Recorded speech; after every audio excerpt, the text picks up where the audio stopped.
Joaquin Niemann wins for the 5th time on the Live Golf Tour. And I don't know how many starts they've had. Is it 9 at this point? Probably, maybe 10. So he's won half the time virtually. He has, and this is again a stat. Sean Lowry's our guy who sends me live stats every week. I love that you get live stats every week from. It's so good. The Smiley Show, only on SportsGrid. Sadiq Bey coming off the bench. Alvarado missed a lot of time. Jordan Hawkins has had his moments. So, and remember, they picked out even a guy like Kevon Looney off the bench. So, to me, they could be there. You know what? And it's crazy because last year I was so big on them, and now I'm off of them. But I'm going to say it. Fly Pelican.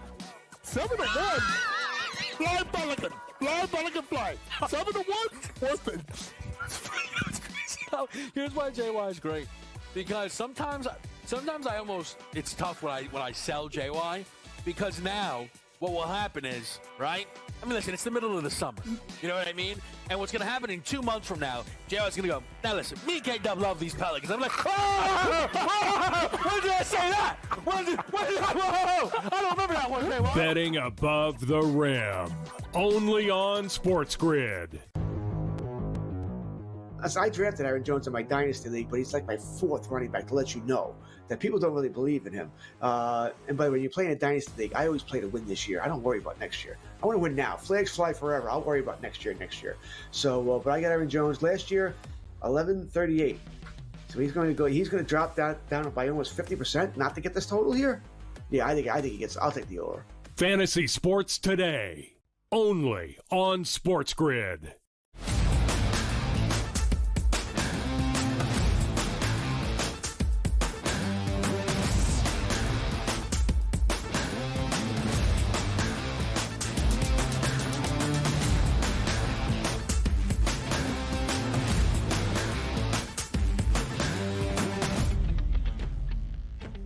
Rocking and rolling on a Tuesday here. What's upcoming here? We're going to handicap some Major League Baseball, have some fun with that, and certainly the hottest topics here. You know us. We're a social media-driven show here. Anything that pops up that's hot, player gets injured, quarterback news comes out, a trip to the deadline here, or else. How much is another NBA player making a couple $100 million, Joe Ranieri? It all happens here. It's what we do. The early line is designed to set the table for your SportsGrid day to get you in the know, like opening up that paper. Nobody does that anymore. What do? Open up the SportsGrid app, come online here, and watch this show. That's what they do now. Got to be part of the routine, Donnie, right? If it ain't broke, don't fix it here. We got a lot of great information and some games to break out tonight that I really, really like, too, on the card. By the way, let me ask you this question. Preseason coming up this week, that full week where everybody gets underway. A lot of information is out there. How do you approach week number 1? I'm not even talking about gambling here because it used to be in the past 4 games, Joe, and let's just say you loved fantasy football. You usually try to postpone your drafts till after at least week number 3 because week number 4, nobody really plays. But it used to be like, all right, let me get the DVR out back in the day and let me tape as many week 3 games as I can in the preseason because I just want to see how some of these guys are fitting in. Do you do that anymore? Do you put more stock in some of these games or just like, you know what, give me to the regular season. Nobody cares about preseason anymore. Well, I'm always interested because there's a lot of new head coaches, new philosophies. Yeah. There's also a lot of new coordinators like we saw with Detroit, right? It's going to be pretty important at some point during the season. Backup quarterbacks are huge and they play a big role for teams. So understanding what's going on, who's playing, what kind of new coaching are we getting? There's a lot that can be taken away from just a couple of preseason games. And also listen to the coaches. The coaches will tell you everything you need to know about what's coming up in these preseason games if you just spend a little time going through it. So don't be shocked if John Harbaugh wants to win every game here. Exactly. And also, we're going to ask these coaches, why you always lying? Because I'm still looking right at Zach Taylor. You told me you're playing your starters more in the preseason. Don't you dare show up to Philadelphia out here like, I just wanted him to get a snap and he's out of the game because I want him to prepare. Don't you do that. Spreads are moving right now, Zach Taylor. Don't you do that and let us get an SEC investigation into you if we're allowed to do that. But let's get back to the topics here at the hour that we love. And that's when we reach out to the people, Joe. We need to know what the people have answered to our SportsGrid question, Fade the Public.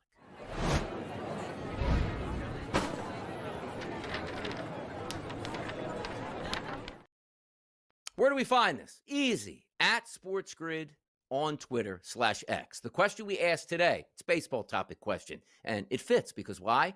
Aaron Judge is coming back into the Yankees lineup tonight, taking on the Texas Rangers. The question was posed, who will win the American League MVP? There's three choices. One is Aaron Judge. Two is Cal Raleigh. Three is insert here of who you think is going to win MVP. The way I voted, I actually think I'm getting some value here still on Aaron Judge, even though he's the favorite once again over Cal Raleigh. But the people have spoken, Joe.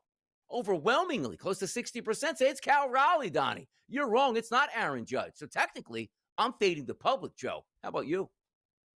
Yeah, I have to agree with you. I mean, this is that dreaded curse, and it feels like we see it every year. Guys that enter the home run derby who are having great, first halves of the season, all of a sudden come out of the home run derby and their swing is different. Everything has changed a little bit. But more importantly, and he'll figure it out, Cal Raleigh, but he certainly doesn't look like the same guy prior to the home run derby. But the Aaron Judge situation, we're talking about a guy that we were 4 months ago saying, just name the award after him. That's it. Like, what are we doing here at this price? Now look at the price you can get him at and look at the narrative around him. If the Yankees, if he comes back and he's the catalyst for the Yankees, who always seem to lose 12 and win 15 in a row, you ain't getting him at that price anymore, Donnie. It's just not happening. So I think Aaron Judge, once again, is the front runner because the Yankees apparently can't win without him. So if they do win when he gets back, there's your MVP. Aaron Judge, 342 on the season, 37 bombs, 85 RBI, and a 1.160 OPS. Absolutely killing it. And also, you had a chance for Cal Raleigh to sort of extend himself and run away with it. Not only didn't he do that, Cal Raleigh's now an underdog, and Judge hasn't played in a week and a half. That's hard to do. Why? Because you're striking out a lot, not getting a lot of base hits. And what do the people want? They want home runs. But as we stated from that first half of the season, boy, it's hard to hit a ton of home runs in Seattle, and maybe we're starting to run in a little bit of that slump here. But Aaron Judge right now is the favorite at a minus 220 price. Other guys that we talked about in that AL MVP race, Judge, Raleigh, Skubal, Ramirez, and Kurtz. I don't think there's going to be anybody else that creeps into this. It will be Aaron Judge and Cal Raleigh down the stretch as we go. Now, as the reason why we're talking a lot about Aaron Judge and the way this sets up for a big run for him to be the MVP and maybe rescue this New York Yankees season, they're going to have to do that tonight because Aaron Judge is expected to be in the lineup, 965, 966, and 805 start tonight from Texas. That's the Yankees with Will Warren on the mound taking on Nathan Eovaldi. This line overnight, Joe, by the way, minus 150 range is a favorite for Texas. The buybacks are here. They're coming in on the Yankees who have dropped this line to a favorite for Texas, anywhere around minus 125 to minus 130, depending on where you're shopping at. The total, we do have 8s overnight, only 1 8.5 out there at DraftKings. The rest are seemingly at 8. Looks like a pitcher's duel tonight, but obviously talk to me about Aaron Judge coming back to this lineup, just giving them a boost, which is what they need. Yeah, well, they need it in a big way with him. And I think Will Warren has been much better than some of his numbers show. He's just been a little bit unlucky, especially because, well, the defense has just not done him any favors over the last couple of months here. But, you know, Eovaldi is a guy that I've had circled because I believe he's got a little bit of negative regression coming as well. I think he's given up way too many hard hit balls, too many barrels that aren't leaving the ballpark. And the Yankees, man, they need their captain, right? They need Judge in this lineup. It should be good enough for them to be able to get past this at plus money here tonight. So as much as I hate it, I think this is the spot to back the Yankees to get back on track with a W. And be a great W to get it over Nathan Eovaldi. Take a look at Eovaldi over the past 45 days. He's actually 5-0 with 6 starts, Joe. 33 and 2/3 innings pitched, a 1.34 ERA coupled with a 3.26 xFIP number. If we slide it down to Will Warren, his last 41 and 2/3 innings pitched over the past 45 days, a 4.32 ERA and a 4.34 xFIP number. Every night it seems like, and again, the Yankees should have won last night. We told you, 3 of 15, I think it was, for runners in scoring position. They scored 5 runs. That should be good enough to win.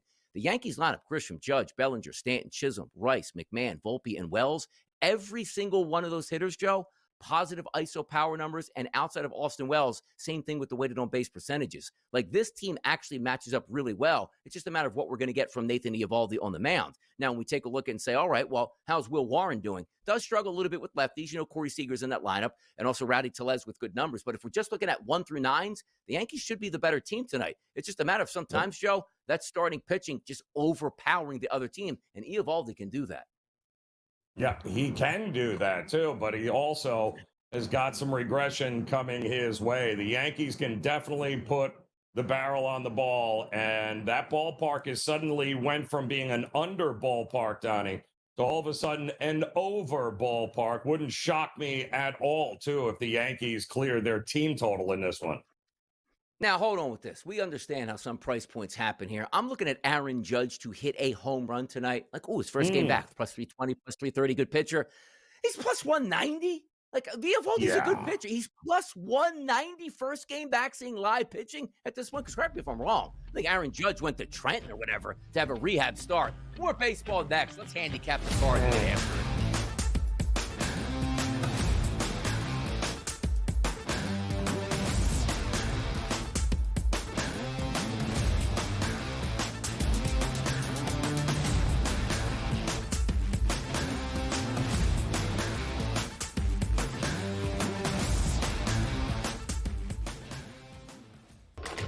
Enter into the magical world of McLuck.com, where even the smallest of spins can win real cash prizes. Adventure into over 1,000 of the best Vegas-style slot games. So what are you waiting for? Unlock your free welcome offer today. Join the fun where winners play and players win.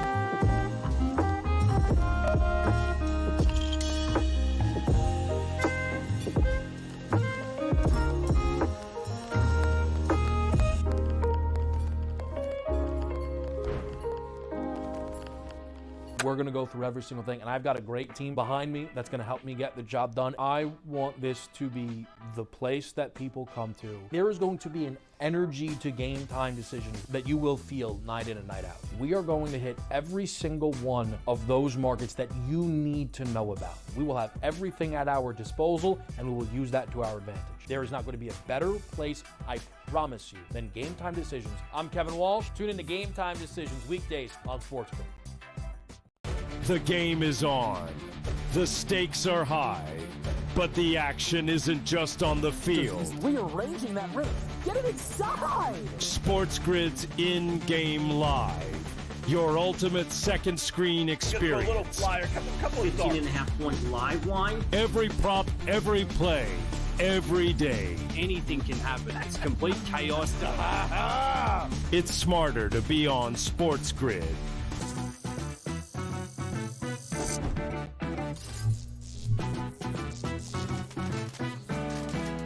Did you know sportsbooks tend to draw up tighter bet lines for events that get even more bettors, like championship games or major matchups? My tip? Try betting on less popular sports. You might have a better shot at beating those odds. Now, go get lucky. See you in Las Vegas. Let's get lucky.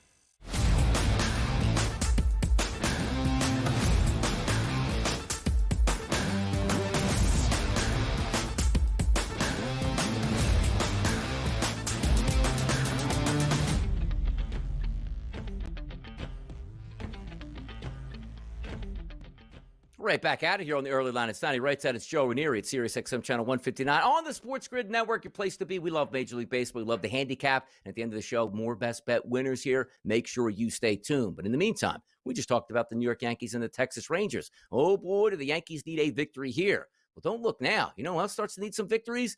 those Chicago Cubs, who looked like they were going to run away with the Central Division in the National League, no longer the case. Now it looks like the Brewers might run away from this. Game number 2, Cincinnati and Chicago. Zach Littell's on the mound going up against Shota Imanaga, the left-handed pitcher for the Chicago Cubs. 9:55, 9:56 on the rotation, an 8:05 start.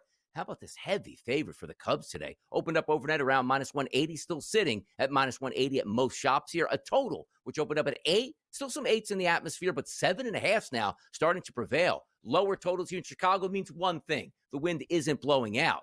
But the Cincinnati Reds got the best of the Cubs yesterday. Do they get the best of the Cubs as a bigger dog today, Joe? It wasn't. Lytle is going here, his first game for the Reds since coming over from the Cubs. And listen, big advantage here to Imanaga and the Cubs, I think, but not hitting. I mean, what else can you say here besides the fact that we just can't seem to get this Cubs offense when we think they're going to be or really have some advantages? They don't deliver here. Listen, I don't know that Cincinnati is going to rough up Imanaga here at all. And I think Zach Lytle is going to have some success early on in this lineup. I like the first 5 under, Donnie. I think we get a bit of a pitcher's battle early.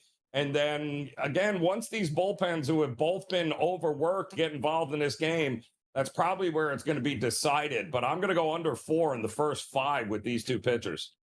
We'll see what wins out, right? Because you take a look at Zach Littell, 40 2/3 innings pitched here through 7 starts over his past 45 days. Got to go to ERA, Joe, 2.88. XFIP is higher at 4.39. Shota Imanaga, he has 7 starts here over the past 45 days, 38 1/3 innings pitched. And if we line him up, that's a 3.76 ERA, which isn't bad, but a 4.49 XFIP number. The XFIP numbers are higher. The wind is blowing in. We'll see what happens at that point. Really, how many fly balls you're going to give up? How many strikeouts can you get today? I just don't know if I like the Cubs at that high of a price, even though they are better than the Cincinnati Reds. We'll certainly see how that plays out. But Imanaga needs to be that stopper tonight. They need to pick up a victory. They can't let the Brewers get another victory over the Braves, which we'll take a look at. And more importantly, them to just take a loss themselves for the Chicago Cubs. Late night action, Los Angeles Dodgers don't seem to be as powerful as what we thought they would be, Joe, here in 2025. Michaelis will be on the mound here for the Cardinals going up against the Dodgers and Sheehan. 9:59, 9:60 on the rotation, a 10-10 start. This favorite overnight, right around that -200 price point, it's coming down. You see the graphic about to pop on the screen at a -190 price. Other outlets as low as a -180, a total of 9 across the board.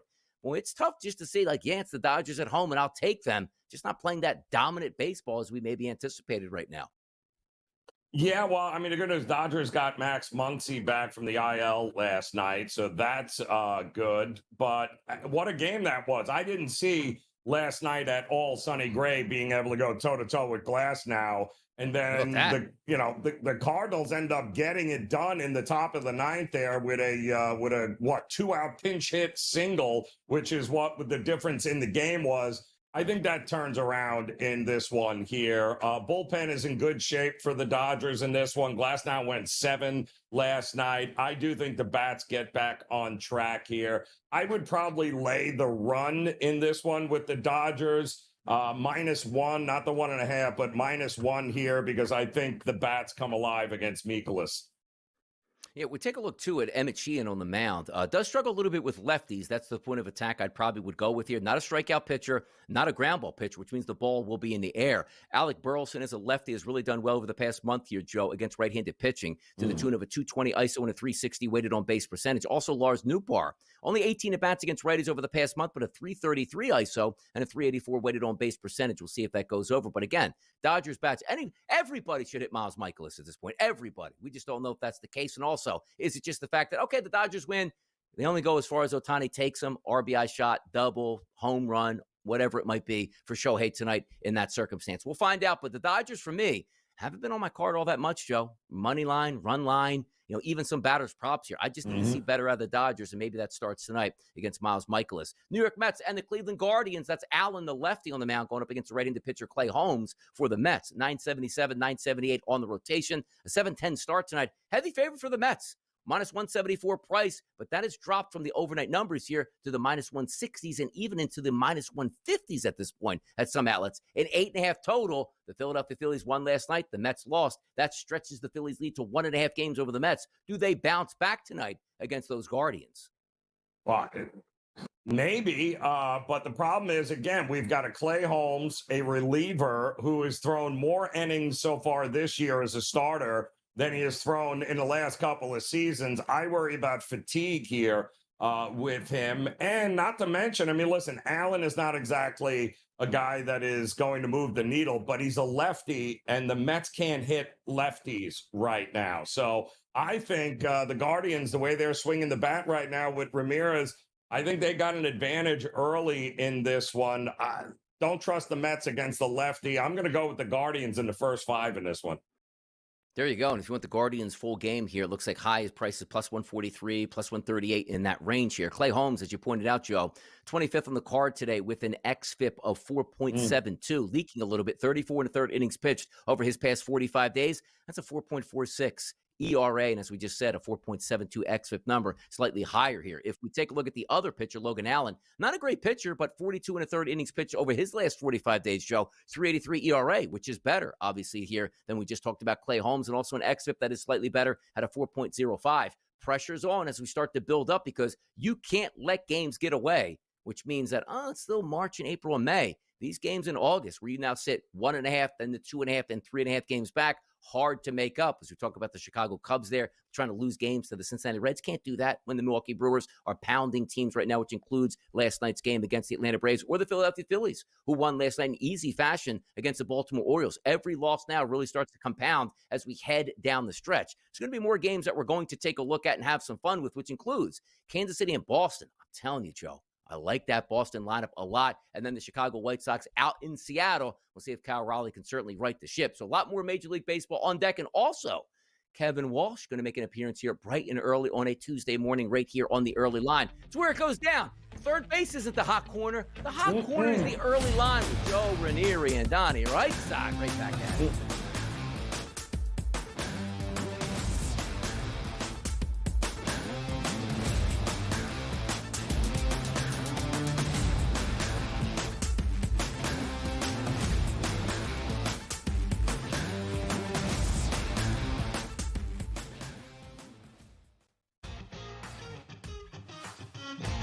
Joaquin Niemann wins for the 5th time on the Live Golf Tour. And I don't know how many starts they've had. Is it 9 at this point, probably, maybe 10? So he's won half the time virtually. He has, and this is again a stat. Sean Lowry's our guy who sends me live stats every week. I love that you get live stats every week from. It's so good. The Smiley Show, only on SportsGrid. Becoming just harder in general to do business from a money standpoint in general, let alone the competition. So yeah, Betfred closing up shop will be gone by tomorrow. We'll see if any sportsbook fills this void. It'll mean that there's a license up for grabs in Pennsylvania, which is one of the biggest states for sports betting and is home to a lot of other operators. At this point, we're getting to a time when no one's rushing into the market. Newswire, only on SportsGrid. It's edge rushers. That's where it is right now. And I think Myles Garrett is in a class of his own. I think TJ Watt's right there. I think Micah Parsons is right there. Certainly, those guys are very, very good. Myles Garrett is in a class of his own. He just absolutely is. When the advanced stats about the double team rate, his quarterback pressure rate, all of that, he just stands a notch. I don't want to say a big gap, but he stands a notch ahead of those guys. Game time decisions, only on SportsGrid. This is the moment every fan waits for. The countdown's over. The road to kickoff has begun. Play is here to stay. I'm not going to name names, Kevin. From win totals to player props, from division races to MVP debates, we've got eyes on every camp and data feeding 24/7, breaking down every angle across the league. Every pick, every edge, every line that matters. SportsGrid. Your road to kickoff starts now.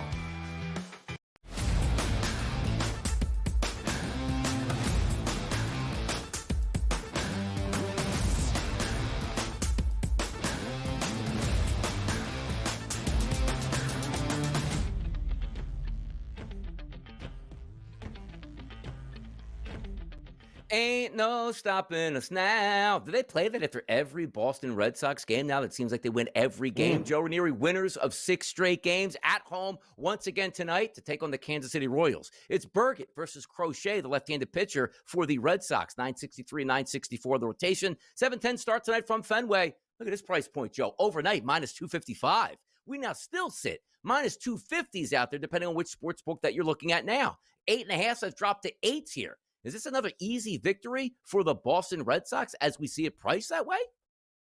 Yeah, well, if it's too good to be true, right, Donnie? Sometimes you got to take a step back here. Listen, I am not laying that kind of number here.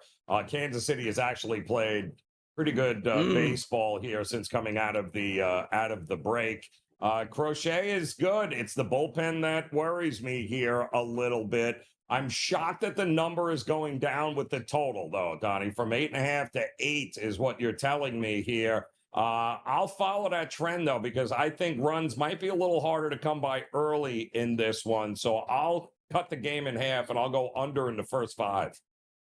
Yeah, they dropped yesterday 5 runs in the first inning, which I love. They even went to Bet365 and got a boosted 3-leg parlay yesterday from this game, which hit easily here. That lineup looks great, Joe, on a day-to-day basis. Like, who would have thought, like, oh, yeah, we're going to get rid of Rafael Devers, one of the better hitters in baseball, and we're going to be just fine. They look just fine right now. Garrett Crochet is my number 1 pitcher on the card today with XFIP, Joe. His last 6 starts equated to 5 victories and no losses. 39 innings pitched over the past 45 days, an ERA of 2.31, and a sparkling XFIP of 2.43, Joe. Big number, though, as you're right for the Red Sox at this point, but also the question is asked. When you have a streak, it is hard to fade it, but it sounds like you might be fading it tonight. I'm looking to, I think we're going to get a little bit more pitching here, a little less over-the-top home runs all over the place. So, yeah, fewer runs from me here tonight.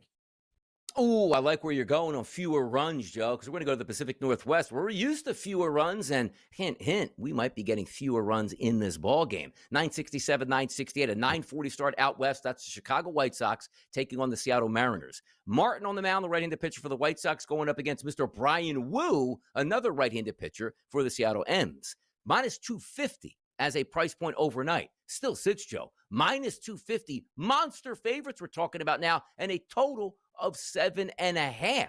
What are the thought processes here in the Pacific Northwest at T-Mobile? Ball stays in the yard, ball goes out of the yard. Monster favorite, monster dog. Who is it? Don, I've been saying, right, the White Sox quietly have become a pretty good team as a dog to back. They've been playing some great baseball, and not just recently. I mean, this is going back over the last month.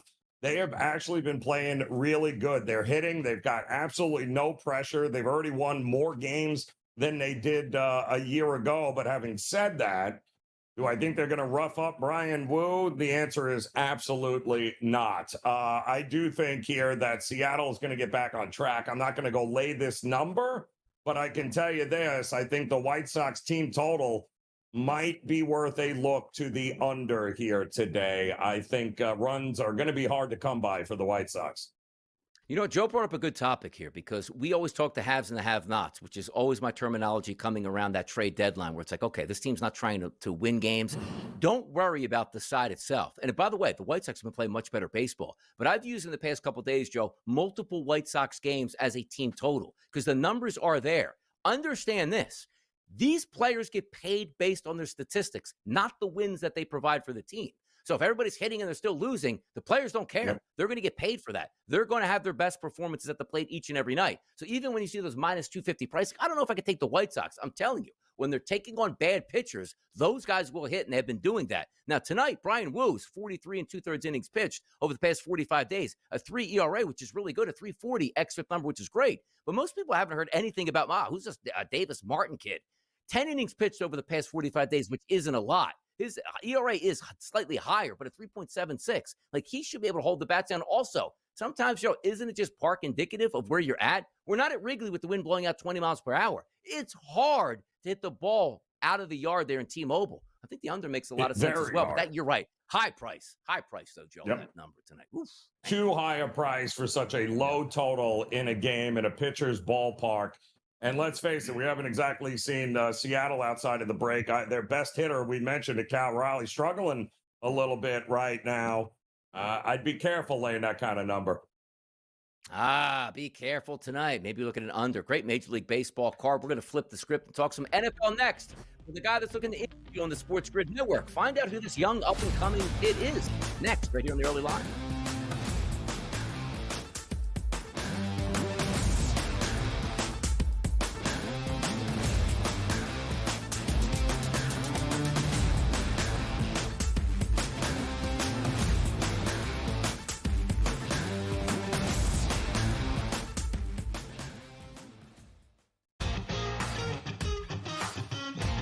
Just more and more smoke, leading to the fire that is Keegan Bradley being on this team as a player.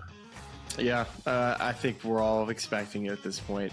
And, Keegan, he knows he can't play poorly in the playoffs. Like, he knows he needs to keep momentum going. And if he continues to play well, he's going to be on this team. The Smiley Show, only on SportsGrid.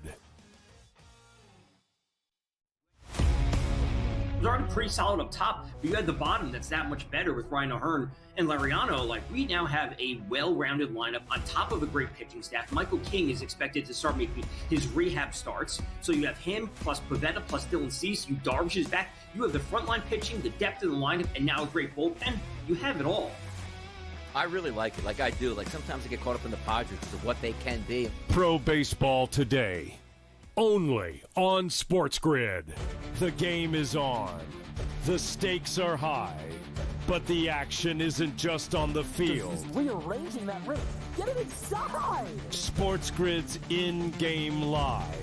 Your ultimate second screen experience. A little flyer, couple 18.5-point live line. Every prop, every play, every day. Anything can happen. That's complete chaos. It's smarter to be on SportsGrid. This is the moment every fan waits for. The countdown's over. The road to kickoff has begun. Play is here to stay. I'm not going to name names, Kevin. From win totals to player props, from division races to MVP debates, we've got eyes on every camp and data feeding 24/7, breaking down every angle across the league. Every pick, every edge, every line that matters. SportsGrid. Your road to kickoff starts now.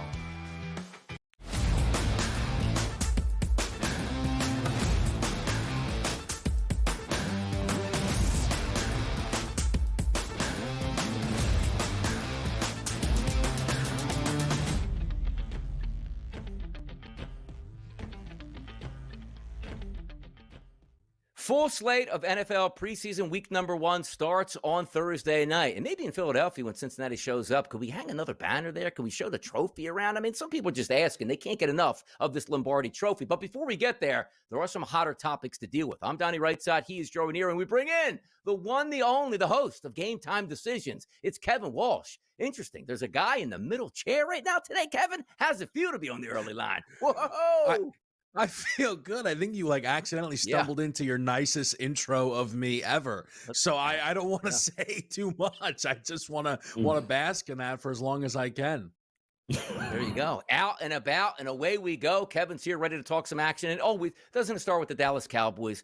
No success on the field in championships in the mid-1990s. The salary cap implication of the 1990s really shattered the Dallas Cowboys, where they used to go out, Kevin, and just pay everybody. You can't do that now. So you have to operate smarter. Yes, you make more money than any other team, but there are spending constraints that you must go along with in the NFL. We saw Jerry Jones based on camera saying, I can't pay these guys what they want because then we can't field the rest of the team. Not understanding he could have paid them 2 years ago with a much cheaper price point and a lower salary cap, and they could have used that elsewhere. Give me an update on what you're finding out, or at least what you're looking at, from Micah Parsons, Jerry Jones, and the Dallas Cowboys. So it is remarkable that Micah Parsons requested a trade, and there is not a person alive who thinks he will be traded. Yesterday on Game Time, we spoke to Joseph Hoyt, who covers the Cowboys for the Dallas Morning News. And I even was like, I almost kind of had to keep pressing it. And he was great, and I appreciated his time. I was like, but if you had to pretend there was a world he was going to be traded, or is there a return? Are there teams that make sense? Has anybody even faked the effort to come up with here are the 6 teams that you trade for Micah Parsons. So this whole situation feels ridiculous. I no longer want to be a Cowboy, but he shows up in a Cowboys jersey to every single practice. Like, can you at least just put the Penn State hoodie on instead or something? So it's just the contract negotiations that they're losing my interest, I feel, as the day goes on. I need someone to get traded. Here's the thing. I understand that the NFL is king and they do everything right. In the NBA, when you request a trade, you get traded. So either James Harden needs to take up being an NFL agent or we need to stop putting out the term trade request in the NFL when nobody gets traded.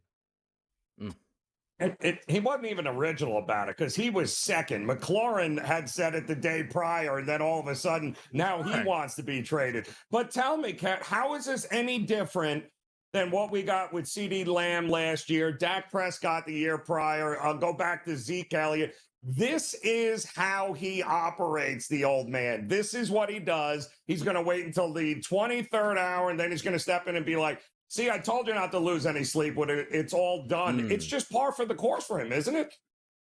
So mostly, and I almost think that that's maybe why he started to take shots at Micah, because he's like, oh, everybody's on to my game. Nobody's interested in me slow playing it anymore. So now I need to insult Micah Parsons. And I might as well throw Dak under the bus anyway, because I don't really like Dak Prescott. Is seemingly the Jerry Jones model. The remarkable thing is he will probably end up paying Parsons, but it's that he is costing this team money by doing this, where he could get Dak for cheaper, he could get Lamb for cheaper, he could get Parsons for cheaper, and then a roster that needs more than just 3 guys, right, would then be able to add talent elsewhere. Parsons is going to, again, likely be on this team. Now, I think Parsons could miss a week or 2 of football. I think that's on the board. But nevertheless, when Parsons out there, it's going to be a bad defense. Forget what it's going to look like if Parsons does actually miss some time. It's crazy. And by the way, when I was on yesterday with Newswire, and Joe and I talked about this on the early line, Kevin, yesterday. Nobody's going to trade for Micah Parsons, not because they don't love the guy, but nobody can, okay, 3 first-round picks, sure, you got it. And also, he's going to be the highest-paid player maybe in the history of the sport. Got that, too. That's not happening. It's almost like he's so good, he cannot be traded, Kevin. No, they would trade for him in 2 seconds. The Chargers would trade for him. The Patriots would trade for him. What are you talking about, Donnie? Yeah. He's arguably the most valuable. Stop. Yeah. I don't know if it would be 3 1s. I think it might be 2 1s and then, some of those add-on picks. But Donnie, he's arguably the most valuable non-quarterback trade asset in the league. It would be what? Him, Aiden Hutchinson, Justin Jefferson. I mean, Parsons Nolan is Smith. Right. Jalen Carter, Jordan Davis. Yeah. Gotta be careful. Gotta be careful. Gotta be who? Wait, who? So look, Donnie, again, like if you told me that the Chargers had an opportunity to bring in Parsons, they're like, we got to trade and pay. Never mind. We'll keep sticking with 56-year-old Khalil Mack. Well, then the Chargers are poorly ran. And he's in his prime. So this never happens. You're not trading the guy 26 years old heading into his prime. You'll pay him for whatever he wants, and we all know it. The same can't be said about Buffalo, though, and I feel Beryl because Cook has done everything right. He has said the right things. He's done the right things. He showed up at camp. He wasn't a distraction. But now we're getting ready to play preseason football, and he's like, how many more risks am I going to take before I actually get my contract? I don't blame him, and I still think it's going to get done. Do you? Yeah, I think so. James Cook is in one of those. We're in a pretty interesting spot with some of this NFL stuff. And usually I feel like you get contract standoffs, and you could get maybe like a 50-50 split of, fans blaming the athlete. I feel like all the organizations are in the wrong now. It's pretty fun. Everyone's like, just pay him, because nobody believes these guys aren't actually going to get paid. And if you're James Cook, like, we don't know sometimes if running backs are going to get the the follow-up contract. This is the first contract, realistically, that James Cook is trying to secure. So he should be very strict in his asking and whether or not he is going to show up. And the Bills need James Cook as a safety net. I think there's a chance that one of the trio of Kincaid, Khalil Shakir, or Keon Coleman could break out this year. One of them, right? I don't think all three of them. That's ridiculous. But what they need then behind that is the safety net that is James Cook. Like, I think he did finish tied for the league lead in rushing touchdowns. And it's not because Josh stopped running them in himself. He still had 12 of his own. James Cook had himself a fantastic season, an incredible playoff run, and the Bills will be worse if he's not on that roster. And running backs are getting paid now. And also second time around, like, hey, Derrick Henry, come on down. We're going to pay you. We'll pay you again the next year. Same thing with Saquon Barkley and the Philadelphia Eagles. Big deal. And also re-up this deal in the offseason. He's just looking and say, hey, man, I'm up there with these guys. At least pay me what I'm worth here. Maybe not at that level, but more than what I'm currently getting at this point right now. Let's take a quick look here, Kevin. The Dallas Cowboys and the Buffalo Bills with their schedules here. Impact if Micah misses a couple games. Impact if Cook misses a couple games. Any worries that they will? I really think Parsons could miss time because I think Jerry is enjoying this because he's crazy. And I think that he doesn't want to be the first to break. And Parsons at least has that COVID year of experience from college where Chase, they sat out a full season and obviously never missed a beat. Those guys hit the ground running, once they hit the NFL. So for Parsons, is he all that worried about not playing against Philadelphia? Like, realistically, for Parsons, it's actually the dream opening opponent, right? Like, if you were to go out there week number 1, you're playing the Cleveland Browns, defense is flying around. You're like, not what I was hoping for. Instead, ideally, the Philadelphia Eagles show up week number 1 on their P's and Q's, hang 35 on the Dallas Cowboys, and then Parsons could be like, see? You better get this deal done. So I think Parsons is more likely to miss time than James Cook. Yeah, in the 1990s, Emmitt Smith missing the first 2 games of a season. They went 0-2 to open up. Emmitt Smith came back. They won a Super Bowl later on that season. Also, we've seen some crazy negotiations, like Jim Irsay, the former owner of the Indianapolis Colts. Jonathan Taylor's never going to play for us again. The next day, man, this guy's unbelievable. Big contract. Can't wait to see him back on the field. So things change on a day-to-day basis, which includes with the New York Yankees. Lineup's changing today. The judge is back. Let's get Kevin's name.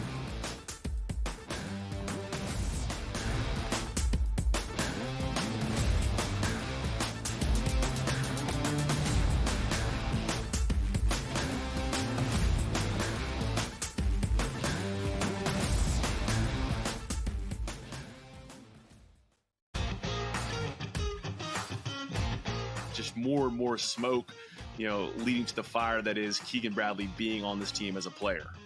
Yeah, I think we're all expecting it at this point. And, Keegan, he knows he can't play poorly in the playoffs. Like, he knows he needs to keep momentum going. And if he continues to play well, he's going to be on this team. The Smiley Show, only on SportsGrid. It was already pretty solid up top, but you had the bottom that's that much better with Ryan O'Hearn and Lariano. Like, we now have a well-rounded lineup on top of a great pitching staff. Michael King is expected to start making his rehab starts. So you have him plus Pavetta plus Dylan Cease. Darvish is back. You have the frontline pitching, the depth of the lineup, and now a great bullpen. You have it all. I really like it. Like I do. Like, sometimes I get caught up in the Padres to what they can be. Pro Baseball Today. Only on SportsGrid. The game is on. The stakes are high. But the action isn't just on the field. He's rearranging that roof. Get it inside! SportsGrid's in-game live. Your ultimate second screen experience. Just a little flyer, couple of 15.5 point live line. Every prop, every play, every day. Anything can happen. That's complete chaos. It's smarter to be on SportsGrid. This is the moment every fan waits for. The countdown's over. The road to kickoff has begun. Play is here to stay. I'm not going to name names, Kevin. From win totals to player props, from division races to MVP debates, we've got eyes on every camp and data feeding 24/7, breaking down every angle across the league. Every pick, every edge, every line that matters. SportsGrid. Your road to kickoff starts now.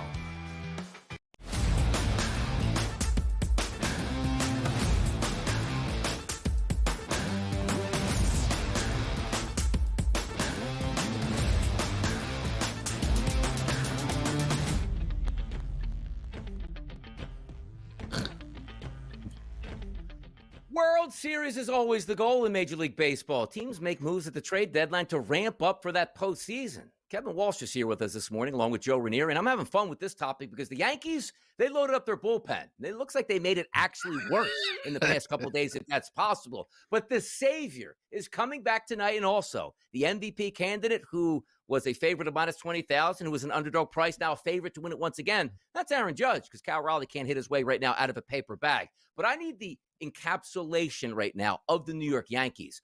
What's the deal? When do they break out of it? When's Boone gone? What changes are being made? Because it can't stay the same, Kevin, or can it? No, it can't. I mean, the whole thing is ridiculous.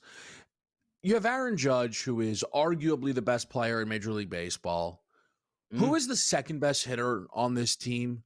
Is it Stanton for postseason pedigree? Is it Jazz Chisholm, who half the fan base wants benched and ran out of town? Like, they didn't add a star in any capacity for that lineup. The idea was we've attacked the bullpen, which is why Aaron Boone keeps running out a closer with a 5 ERA who lost the job and only got it back because of other injuries that took place. They're in third place in the division. They nearly have top 3 odds to win a World Series. Who's betting that? Who is possibly betting the New York Yankees at these numbers? If you doubled the price, I'd be interested. I probably still wouldn't make the bet. What's their case for?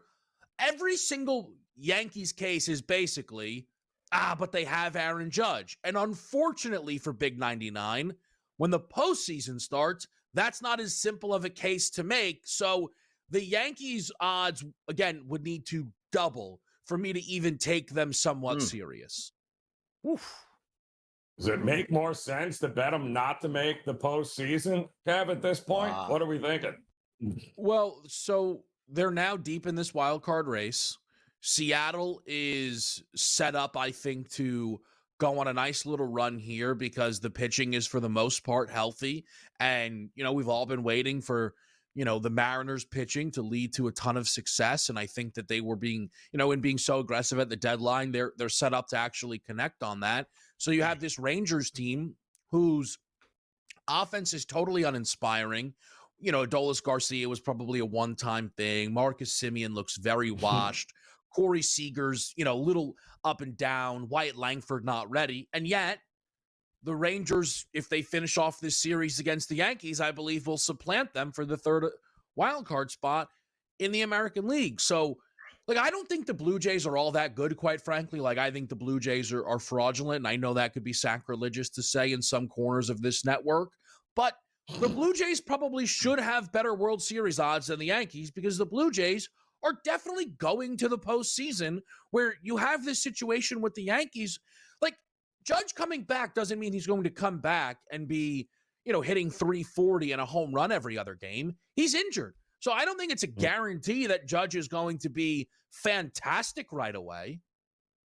Certain sports books expecting him to be fantastic. Probably his first at bat going yard tonight, welcoming himself back. But also, if we do look at the MVP markets, I'm going to tip on the National League in just a few moments because what Schwarber is doing the past couple nights and what his impact is in this race, certainly we'll talk about. But our focus is on Aaron Judge, who, again, Kevin, the minus 20,000s to the plus money numbers to now minus 280 as he's creeping up even higher today. I always thought it was going to be Ohtani and Judge, and the price points of, hey, Judge on the IL. Joe and I talked about this ad nauseum the past week and a half. Wait a second. He's on the IL. He's going to be healthy and coming back. Now you're getting a plus money number based on a minus 220,000 that was there previous just weeks before.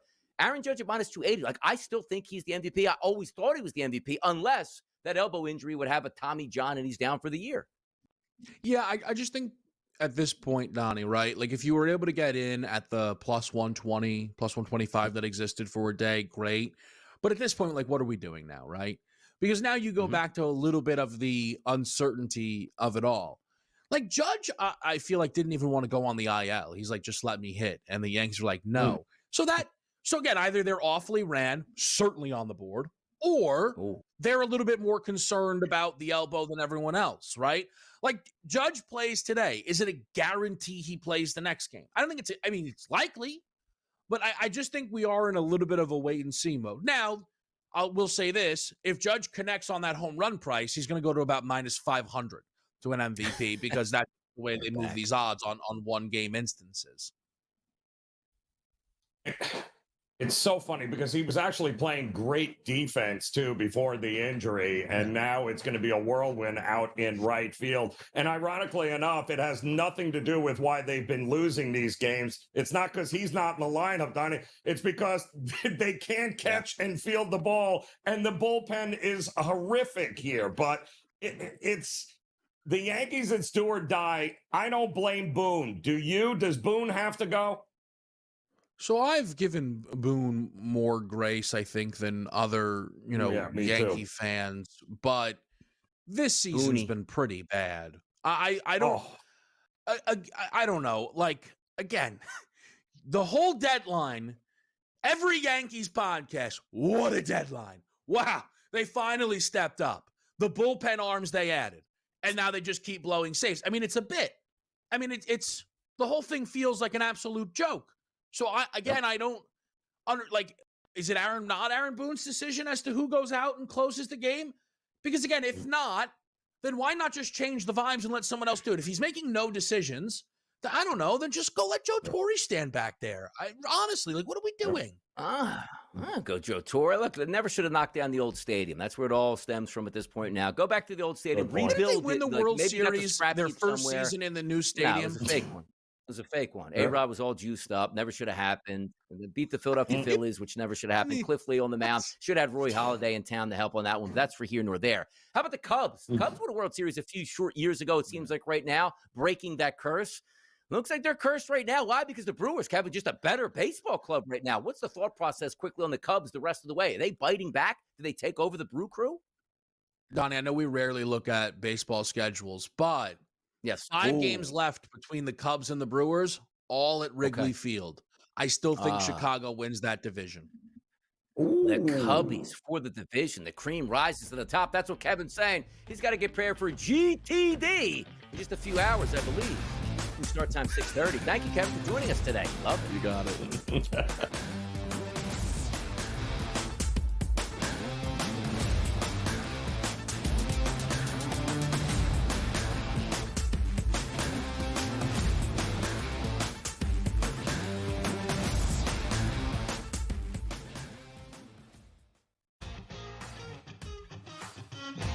Joaquin Neiman wins for the 5th time on the Live Golf Tour. And I don't know how many starts they've had. Is it 9 at this point? Probably, maybe 10. So he's won half the time virtually. He has, and this is again a stat. Sean Lowry's our guy who sends me live stats every week. I love that you get live stats every week. It's so good. The Smiley Show, only on SportsGrid. It's becoming just harder in general to do business from a money standpoint in general, let alone the competition. So yeah, Betfred closing up shop will be gone by tomorrow. We'll see if any sportsbook fills this void. It'll mean that there's a license up for grabs in Pennsylvania, which is one of the biggest states for sports betting and is home to a lot of other operators. At this point, we're getting to a time when no one's rushing into the market. Newswire, only on SportsGrid. It's edge rushers. That's where it is right now. And I think Myles Garrett is in a class of his own. I think TJ Watt's right there. I think Micah Parsons is right there. Certainly, those guys are very, very good. Myles Garrett is in a class of his own. He just absolutely is. When the advanced stats about the double team rate, his quarterback pressure rate, all of that, he just stands a notch. I don't want to say a big gap, but he stands a notch ahead of those guys.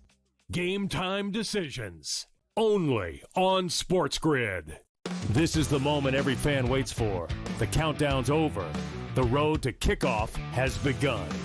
Play is here to stay. I'm not going to name names, Kevin. From win totals to player props, from division races to MVP debates, we've got eyes on every camp and data feeding 24/7, breaking down every angle across the league. Every pick, every edge, every line that matters. SportsGrid. Your road to kickoff starts now.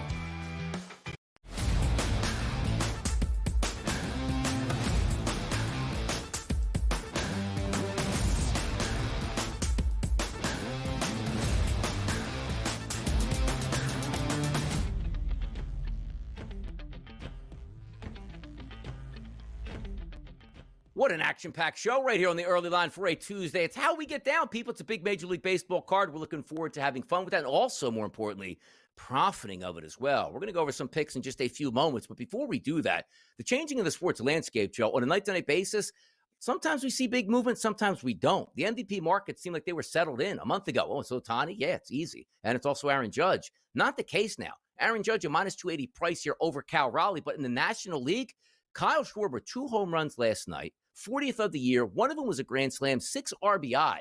I still think Shohei Ohtani is going to win the MVP in the National League. But Schwarber last night was an 11-1 price. Currently, right now, he's plus 440. Like, he is storming up that leaderboard here, passing Pete Crow Armstrong now.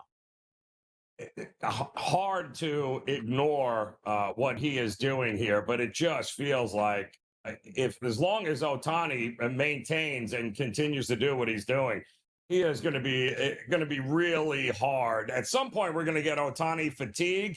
Maybe it starts next year, but Schwarber's going to have to keep the pressure on here if we're going to have any chance of him actually taking down that award. Yeah, it's crazy because, again, Ohtani just needs like 1 week, Joe. 2 home runs, 4 innings pitched on the mound, and away he goes. Like, he's still a heavy price at minus 550. And we talk about, like, how can you surpass? Like, for us with Cal Raleigh, he's got to hit like 65 home runs and Judge hits 55. Same thing with Schwarber. Like, Schwarber's got 40 bombs. He probably has to get into the 60s to have a chance to knock off Ohtani because of how much he has in that lead and certainly the expectations. But certainly fun to watch, no doubt about it. You know what else is more fun even, Joe? Picking winners, baby. Bye.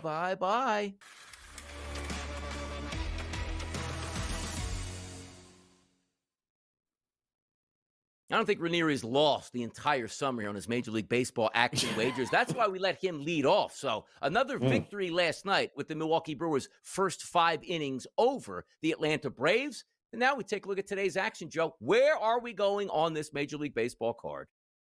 Well, you can always go back to the Brewers, it feels like, with Peralta going on the mound, but I'm going to avoid doing that here, Donnie. Instead, I am going to go out west to Arizona.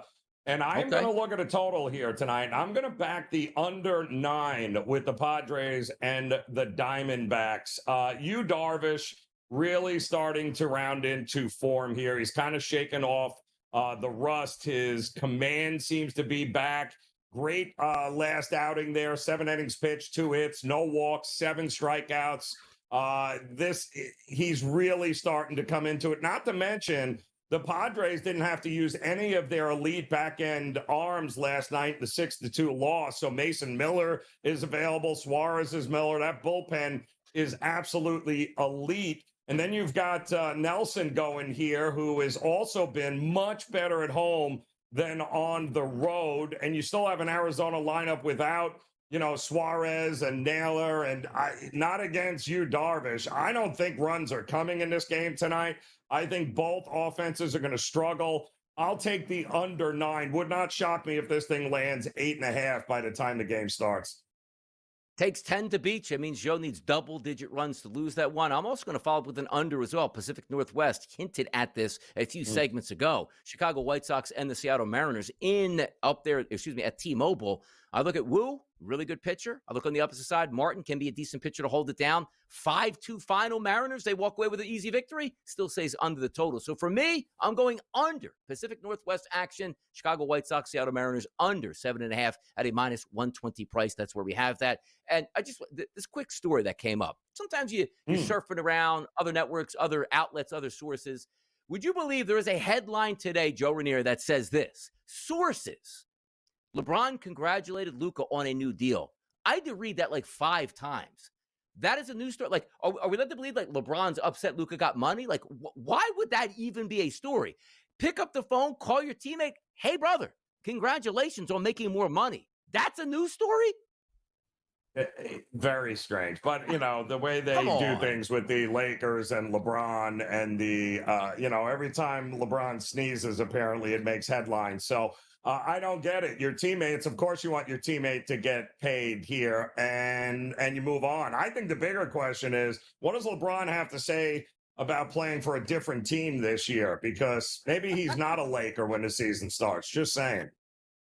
In shape, Luka Doncic, big money Luka Doncic gets the phone call from LeBron. Maybe that's the biggest move. Maybe that meant more than the contract they saw to Luka. Oh, man, LeBron wished me well on my new contract here with the Los Angeles Lakers. A 15-game slate in Major League Baseball tonight. First game, no afternoon action, 6:40, so we should be able to settle into a great evening. And the best part about it is Joe Ranieri and Donnie Rightside will do this again tomorrow morning, bright and early on the Sports Grid Network. Thanks for tuning in today, and we will see you tomorrow morning.